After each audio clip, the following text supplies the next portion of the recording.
Well, hi there. Like I alluded to earlier, we are starting our series on Peter this week, and it's called In Progress. And we'll be 3 weeks of talking about Peter here in June, and then 3 weeks of talking about Peter in September, and then 3 weeks of talking about Peter in November. And we're going to look at the different phases of Peter's life as a Christian.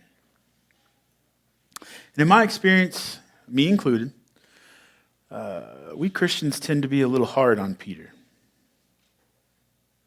When we read about his brief walk on the water, and remember how he sank when he realized how hard the wind was blowing, we shake our heads. There he goes again. The sad thing is that this sort of thinking has made its way into sermons that focus on low-hanging fruit and turn Peter into a clown. It's easy to think about Peter this way when we're in the boat, wearing life preservers or clinging to the sides, or maybe we've seen that the water and the waves are rough and we've opted to stay in the harbor with the boat. Perhaps we don't really believe that God can do things that surpass anything we can ask or anything we can imagine. And when considering Peter, we can't ignore the fact that Jesus restored him to ministry after he denied Jesus. And God used Peter to preach sermons that launched the first church in Jerusalem. And God used him to extend the gospel to the Gentiles.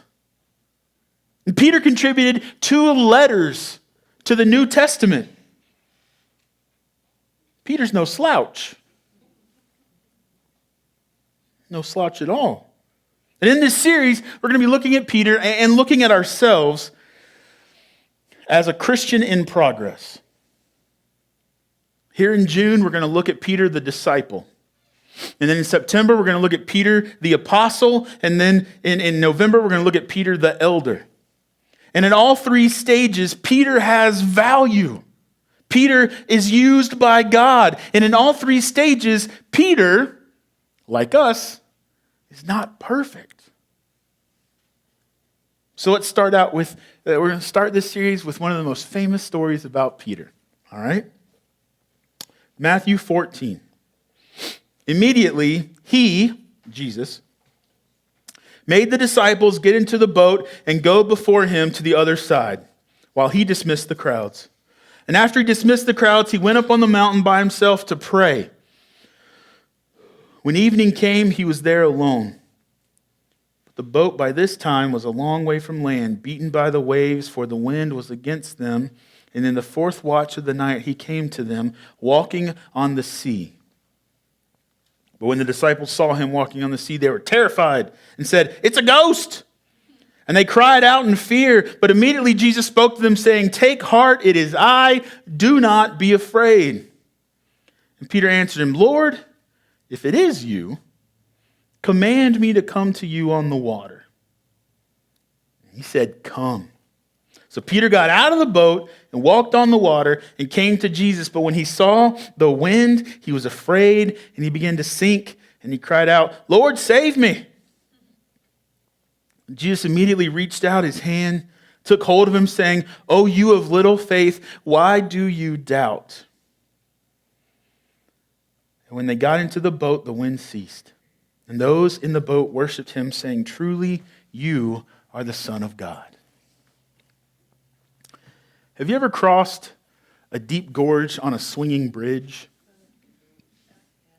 I have. My parents took me to Grandfather Mountain in the Smoky Mountains to walk across this famous swinging bridge that was built in 1952, and it is a mile above sea level. And I can tell you from experience, as a kid, you're fine until you get about halfway. And then you look down, and suddenly you're off balance, and you're struggling to keep from falling, and you usually wind up walking extra slow and holding tight to the side. And what they don't tell you is you got to cross it again to get back to your car. Or have you ever had to climb up a ladder to get on the roof to repair a gutter or work on some shingles? And when you look down, you freeze. That's what it's like when doubt seeps in. We lose our focus. We lose our sense of balance, and we lose our confidence.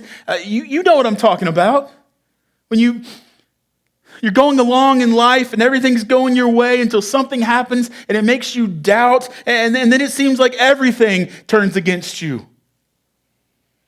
You get a good job, and they tell you you're doing a good job at the company, but we're sorry, the company got bought out, and you find yourself unemployed. And you wonder, will anyone ever hire me again? Or you're in a good relationship, but you're afraid to trust, and so the doubt begins to drive a wedge of suspicion between the two of you. Or you always wanted to go to college, but you got more than one C in high school, and so you changed your mind, and you took the first job that was offered to you when you graduated high school. Doubt.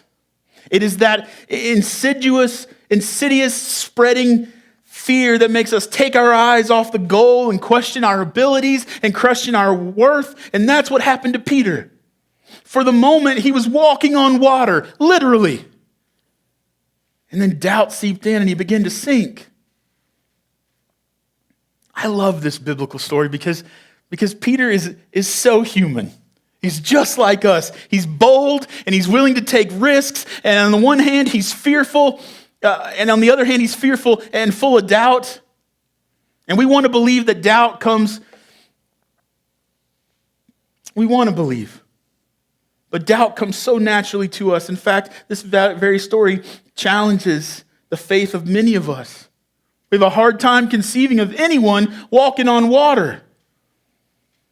I've sank before. Walking on water is weird. Our faith sinks as we doubt the validity of a story that violates natural law. But I need you for today to put the science aside. The scripture is not talking about the science of buoyancy. It's about faith. And I want to focus on what the story says about who Jesus is and what it means to be one of his disciples. So the first thing we got to notice is that while Jesus made his disciples get into the boat to send them across the sea, he went up on the mountain to pray. And the story gives us this bifocal imagery. In one scene, Jesus is up on the mountain and he's praying, which traditionally symbolizes, you're on top of the mountain, it traditionally symbolizes the place where you're in the presence of God and the power of God is there with you. That's the high. And then down here, you've got the disciples at the same time that are being battered by the wind and the waves in this small boat on the sea, and they're rowing for all their worth, but they're getting nowhere because the wind is against them. Have you ever felt like that? No matter how hard you try, you just can't get ahead. You work and work, but you still can't get the bills paid. You've been in program after program, but you still can't break that addiction. You try a new diet every month, and you just can't lose the weight that the doctor says has to come off. You've been to therapist after therapist, but that pain inside you won't let go. Sometimes it feels like the wind is against us, and our efforts are fruitless. And by the time Jesus comes walking to the disciples while they're in the boat, just before dawn, those hours just before dawn, the disciples are soaked to the bone, they're dead tired, and they're near despair. They've been rowing for hours, but the shore didn't seem any closer than it had when they started. The wind was against them, they're getting nowhere on their own, and then they see Jesus and they cry out in fear, "It's a ghost!" But he immediately reassured them, "Calm down. It's just me." See, Jesus had been on his way to the disciples long before they noticed him. He was concerned with their deeds and how they were doing, even when he seemed to be absent from them. The time on the mountain wasn't time apart from them, but preparing for the work of saving them. When life is battering us around and the wind is against us, sometimes we don't realize that Jesus is coming to us through the events in our lives. And we may not immediately recognize the ways that he's present, the ways he's interceding for us, but he's there working for our good long before we hear the words of assurance, "Take heart, it is I, do not be afraid." But like Peter, sometimes we want proof. How do we know that Jesus is the one coming to save us? We catch a glimpse of something fleeting, something mysterious, but how do we know that Jesus is there in the shadows, coming across the mayhem of our lives? How do we know he's the one who can help us? And Peter said, "Lord, if it is you, command me to come to you on the water." What an odd thing to say. Let's be honest. If it was me, I'd have said, "Lord, if that's you, make this storm stop." Or, "Lord, if it's you, give us the strength of 10 men so we can get this boat off this sea." But Peter wanted more than that. He said, "If it's you, ask me to come where you are. Let me join you on the water. Let me show me that I can do whatever you command me to do. Take away my doubt. Make me have faith." And Jesus said, "Come." Barbara Brown Taylor is an author, and she paints a vivid description of what this moment must have looked like.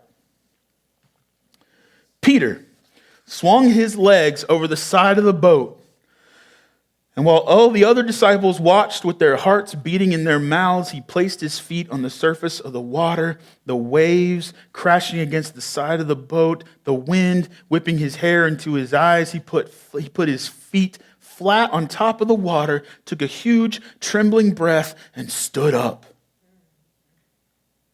Then he took a few hesitant steps toward Jesus across the heaving surface, like the first steps he ever took in his life.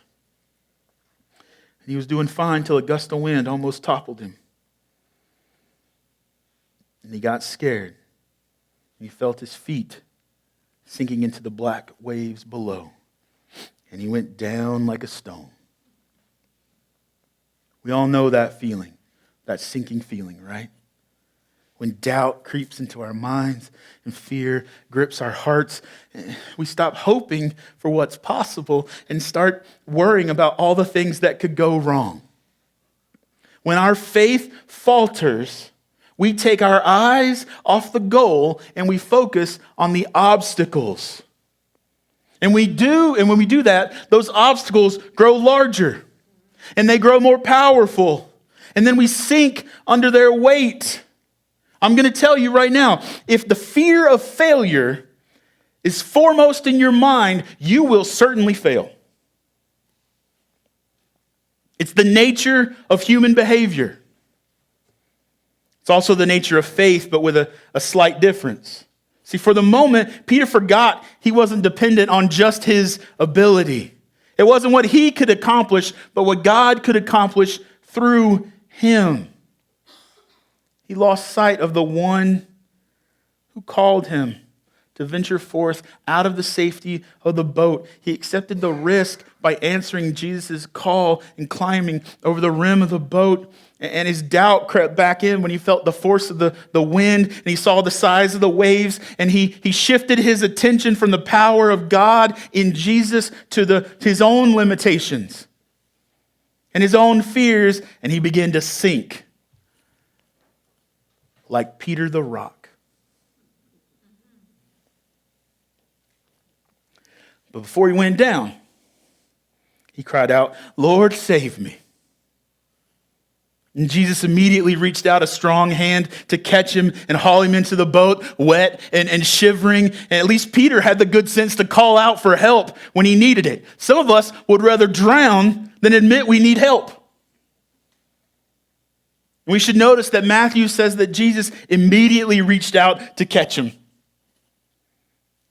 Peter didn't have to beg for help or wait until he was floundering or half drowned. The help was there immediately. Jesus reached and grabbed him even as he rebuked him. "Oh, you of little faith, why do you doubt?" Why do any of us doubt? Because we're afraid. Because the sea is so vast and we are so small. Because the storm is so powerful and we are so easily sunk. Because life is beyond our control and we're helpless in its grip. Why do we doubt? Because we're afraid. Even when we do have faith. Because we do have faith. We don't have none. We have some. And like Peter, having a little is better than having none. And we can laugh at Peter sinking and roll our eyes, but Peter got out the boat. That's what being a disciple is. That's what learning is all about. Trusting and trying and sinking and being saved and then starting the cycle all over again. And eventually you're not failing as much because you're learning God's way. You're learning to trust and obey. In the Gospel of Matthew, the word oligopistos, which I haven't had Greek in a long time, it means of little faith. And that word was never used to speak of non-believers. It was only used to rebuke the people who believed, who had the resources of faith available to them, but they didn't use it. Jesus rebuked Peter not for being faithless, but for not exercising the faith he had. Faith is like a muscle. It'll waste away if it's not used. It's got to be exercised. It's got to be practiced. Jesus had taught his disciples that with the faith of a mustard seed, they could move a mountain. But faced with the immediate threat of a churning sea, Peter's doubt seemed more real to him than his faith.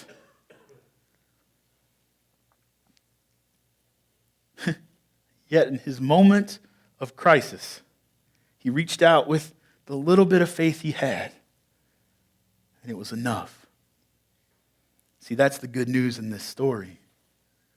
Jesus can reach out and save us of little faith, even when we're sinking in doubt and fear. That's the good news. Because like Peter, faith and doubt are all mixed up in us, giving us courage and feeding our fears, lifting us up and bearing us down, supporting our weight on the wild seas of our lives and sinking like stones. Faith and doubt coexist in us. We obey and fear. We walk and sink. We believe and doubt. But it's not like we only do one or the other. We do both. And our desire to believe is enough for Jesus to work with. At least the beginning. When we're starting our journey, that want to believe, our desire to believe, gives us a place in the boat with other people who are trying to believe and trying to doubt less.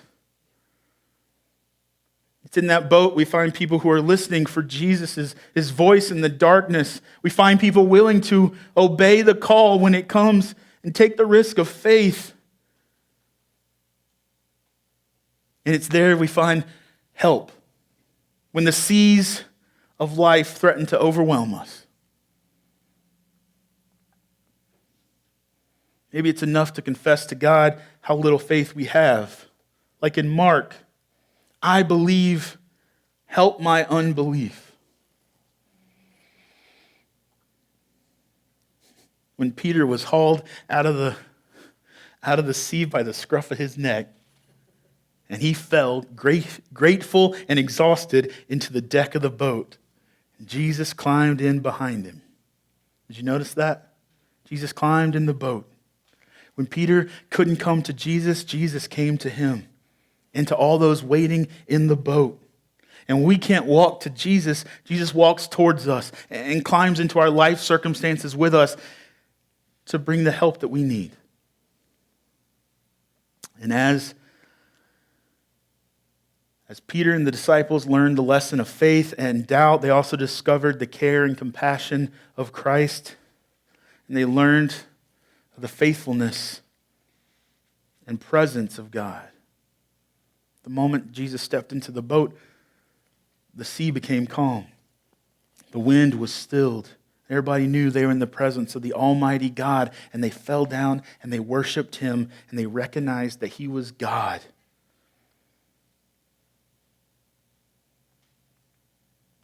Some of you have been Christian. Some of you have been a Christian long enough that you feel like you have more faith than doubt. That's wonderful. But don't forget how God can use a little bit of faith to do big things. Our lesson from today with Peter is encourage your fellow believers. Help them embrace their faith. Help them push through their doubts. Even Peter, who goes on to continue to make even more not so great decisions, also does some truly mighty things. But he had to be taught. He was vocal in his want to understand. He was vocal when he said, if that's you, tell me to come out there to you. He was also vocal when he didn't understand what Jesus was talking about, which was pretty common for Peter. We're 15 chapters into Matthew, and this is what Peter said. But Peter said to him, Jesus, explain the parable to us. See, we're all Christians in progress. When the winds that have been against us suddenly cease and the fears that have gripped us lose their power, when the deliverance that we've hoped for is in sight, then we know without a doubt we're in the presence of Jesus, the Almighty. And like the disciples in this awesome silence where the night is becoming day, all of us who are in this boat together can worship Him and say, truly, you are the Son of God.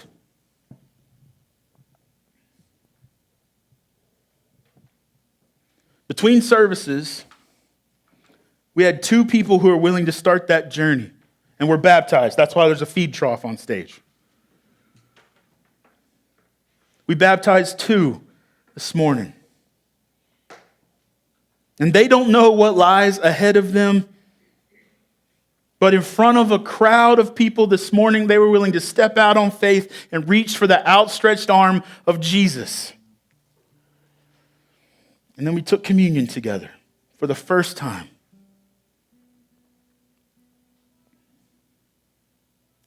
So this morning, in the seat in front of you, there's a yellow and black card. It says "In Progress" on it.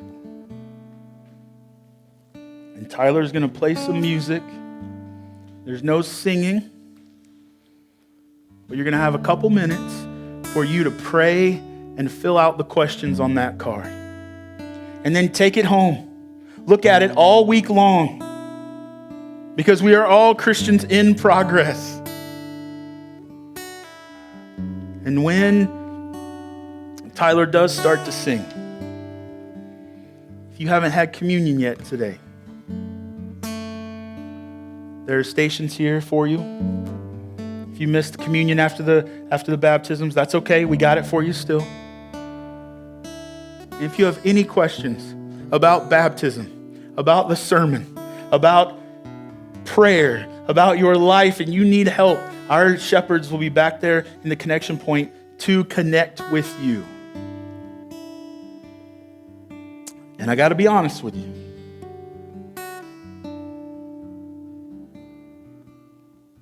To quote the Ethiopian, there's water right there. Why not be baptized right now? So if that's something you haven't decided yet, I'm ready and waiting.